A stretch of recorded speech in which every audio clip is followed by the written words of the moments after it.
How do you start from here and build it into something that sounds more like this?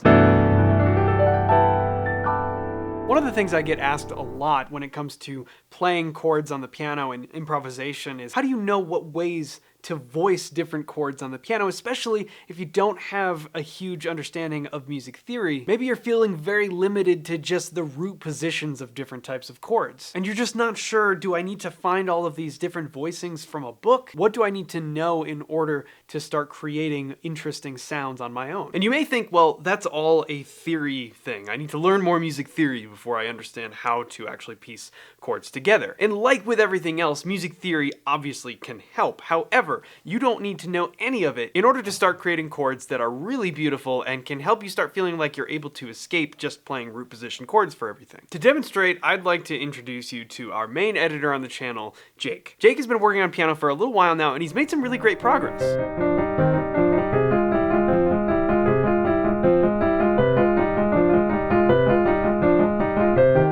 While, as you can see, he's crushing it in terms of developing technique and starting to find his way around the instrument, the one thing that Jake hasn't done really any of is understanding a lot of music theory. So in this video, we're gonna work with him through this process of creating chords from scratch without knowing any theory at all, so that you can see how you might be able to apply some of these ideas and create chords for yourself that might sound a little more interesting than what you've been playing. Here's how it's gonna work. Jake's gonna play a grouping of notes, and we're gonna work with it until it sounds really good, and then we're gonna go backwards and define what it is.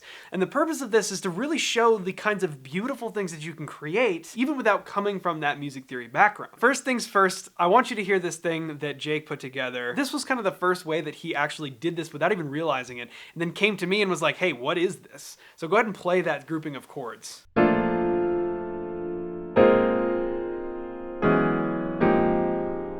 Yeah, I really love the way that sounds. And one of the things that stuck out to me initially about it was like, it sounds like an actual chord progression that makes harmonic sense. It sounds like it's going somewhere. We're gonna start from scratch. Here's what we're gonna do. You're literally just going to play some notes. Go ahead, take both hands, as many notes as you want. Best way to do it is don't think about it, just put your hands down.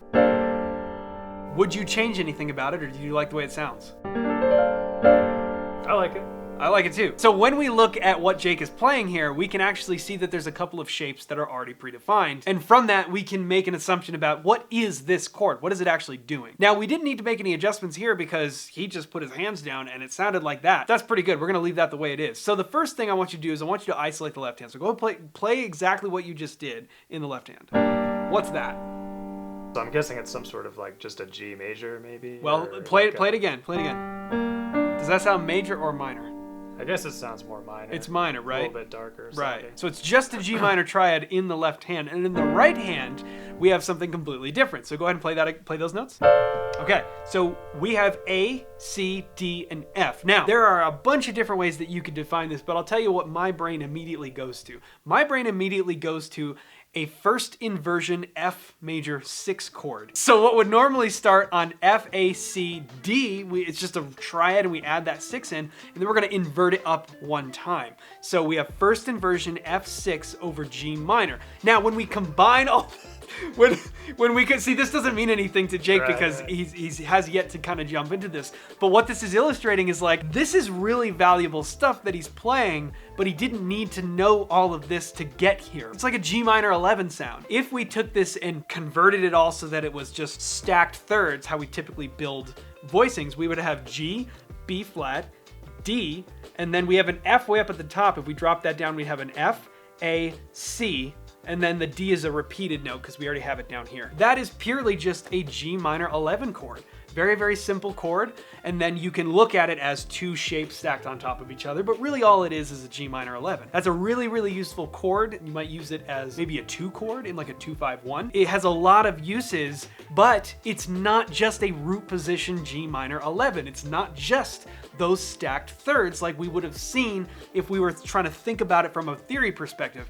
If Jake went and learned about G minor 7 chords and then said, well, you can also put the 9th and the 11th on top of that, he might voice it naturally just as that stacked third shape. Would that sound nice? Of Of course it would sound nice. But what sounds a lot nicer is breaking that up and creating these unique divisions and these unique spacings of the notes in that chord so that we have a whole new shape. If you really liked that chord, you could figure out, I want to play that same thing and just move it around and learn it in different keys. And then eventually you'd have a really nice piece of a voicing that you could put into your own vocabulary and use forever. That's how we do this. That's how we build these interesting voicings without necessarily having to just use root position voicings and sound boring and all that stuff. We can create really complex harmonies and really complex, interesting voicings of chords without even having to think about it from a theory perspective. Let's do another one. Go ahead and just think some interesting contortions of your fingers and just play something crunchy.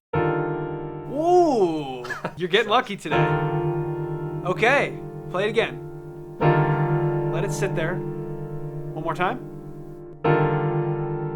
This is an extremely vague chord, meaning it could have a whole bunch of different applications. I could find a way to call this a G minor. I could find a way to call this an E flat chord. I could find a way to call this a C minor chord. I could find a way to call this a B flat chord. First things first, I want to look at this left hand. So in Jake's left hand, he's playing a D, an E flat, and a G. So immediately we start thinking about all the different applications of that. That could be a 2 minor 3 5 of a C minor chord. It could be a 7 1 3 of an E flat major 7 chord. It could be a 3 4 6 of a B flat chord, which would be kind of like an interesting combination of a sus sound but also major. It can be used in a bunch of different ways. But let's look at the right hand to help maybe provide some context for maybe the most likely applications of what this chord kind of sounds like. In your right hand? Okay, so we have, is it just those three? Oh, there's not, oh, okay, so I thought you were playing a D above there, but that's okay because there's a D down here. So it's just a repeated note. Oh, wow. Okay, this is really interesting. So leave the left hand out for a second. Play the right. We're gonna compose in real time. Ready? I want you to think real slow and just play the right hand.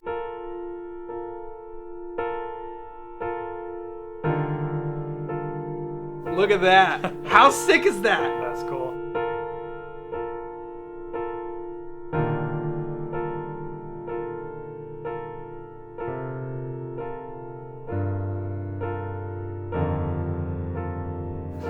Keep going, keep going.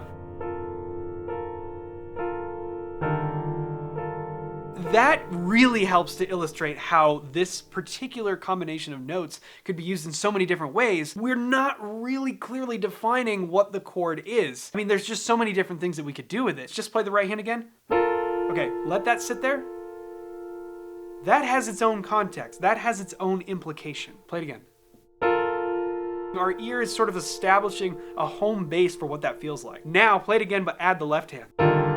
Now it takes on a completely different life. It sounds like a completely different chord that is saying something completely different. Here's what I'm feeling. Ready? You're gonna play the right hand first. Ready? Go ahead. Keep going. 2, 2, ready, left.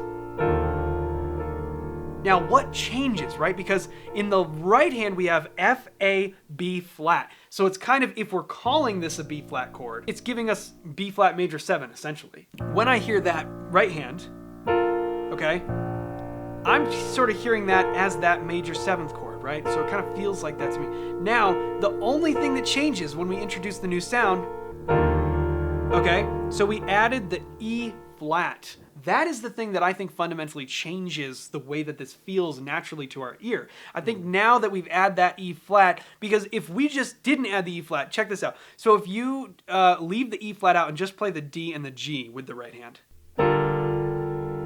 that's totally different, isn't it? Yeah. Right? Yeah. So once we add that E flat back in, go ahead and play the whole thing. Now it has a totally different context to it. Drop it out again.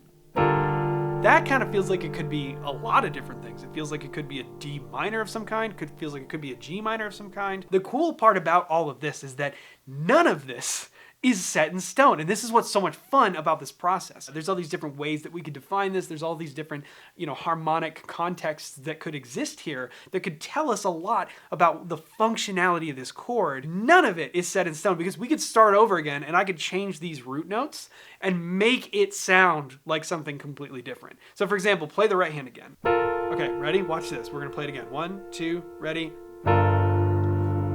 Check that out. Totally different now. Now, whoa. Yeah. Look at that one. When you play voicings that are vague like this, by nature, you have so many options and you have so many different ways that you can define what's actually going on within the overall harmonic context. Okay, let's do one more, and I want to get super weird. Don't think about it at all and just drop them on the piano. Go ahead. Wait, hold it though. Play it again. Okay, that's a bizarre sound. This is a really fun practice that you can do because what you can literally start with is just take your hands and put them on the piano.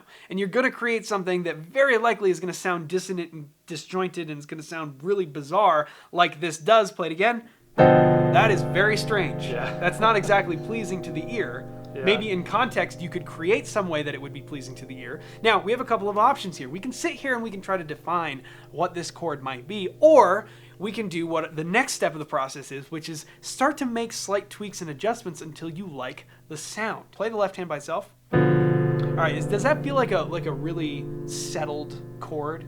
No. No, it feels odd, right? And that's because it's a diminished chord, okay? So you're playing B diminished in your left hand, right? Okay. And so what we can do to start with, just start tweaking notes. I mean, pick any note in that chord and move it by a half step.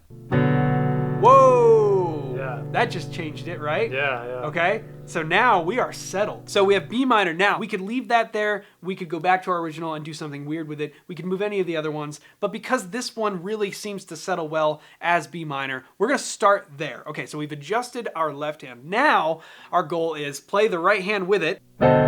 So we've got some work to do if we want to slightly adjust this to make it sound cool, right? We don't need to approach this from any theory. We can just start shifting notes. Pick a note in your right hand and just change it. See what happens. That's definitely settled. Now, you had dropped your high note. You had a G in there. Right. In your fifth finger. Go ahead and play that. Okay, so it's not horrible, but it also kind of unsettles the chord a little bit. Mm-hmm. So can we move that anywhere to make it sound normal? That's kind of neat. Yeah. That's kind of neat. Yeah. That could work. You could stop here and you could say, I like the way this chord sounds. I'm gonna figure out what it is. Right. Well, we said we've defined we're playing just a B minor in our left hand. That's just a B minor triad with the repeated root. Okay, and then in our right hand, we have the seventh, the flat seventh, so that makes B minor 7. But then we also have our ninth, which is C.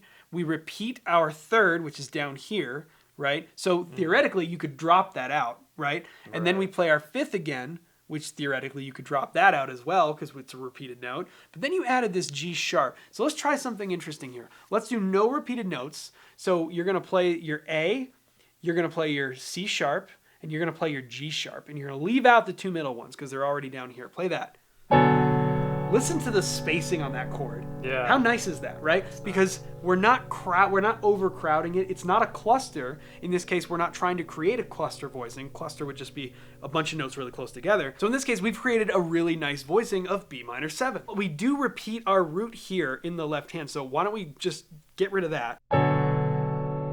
That's pretty nice. Yeah. But I do see a lot of space in between the two hands, which is not a problem. You might also consider, like, how might you change this voicing to spread it out even more? One way that you could do it is you could take your third, your D here, and move it up an octave.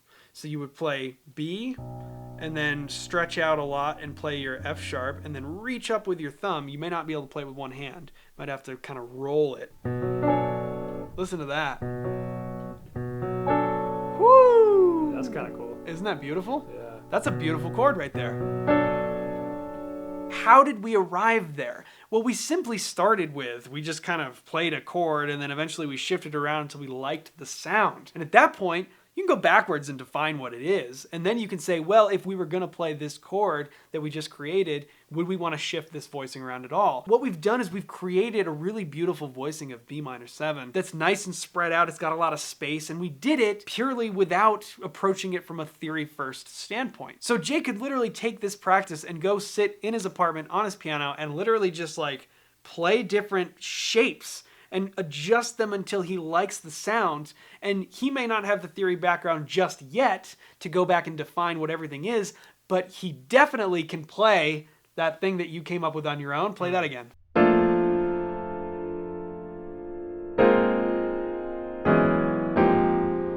That is a gorgeous sequence. And you know what? We're not even going to sit here and define it because it almost doesn't even matter. Don't let a lack of understanding of music theory stop you from creating and composing on your own and finding things on the piano or on your instrument that sound good to you. The important part is the exploration and what you're going to discover as you try to change all these notes around to create something that sticks out to your ear. If you are feeling stuck on root position voicings and boring chords, or you've been playing the same things over and over, this is a great practice to help you break out of that and start to experience far more advanced, far more lush voicings without even having to worry about their definitions from a music theory perspective. So be sure to show Jake some love in the comments below. He's been working really hard at getting his stuff together. And that's it. That's going to be all for this video. Thank you to Jake for being a part of it. And be sure to check out the link down in the description below if you want to learn more about playing this instrument. Our Intro to Piano course is based entirely on starting you from scratch, not having played before and not understanding any theory, to finding your way around this instrument and understanding some basic concepts. It's available for 30% off right now using code MusicTheory30. There's a link down in the description below. That's the best way you can support the channel, and I really appreciate it. So thank you,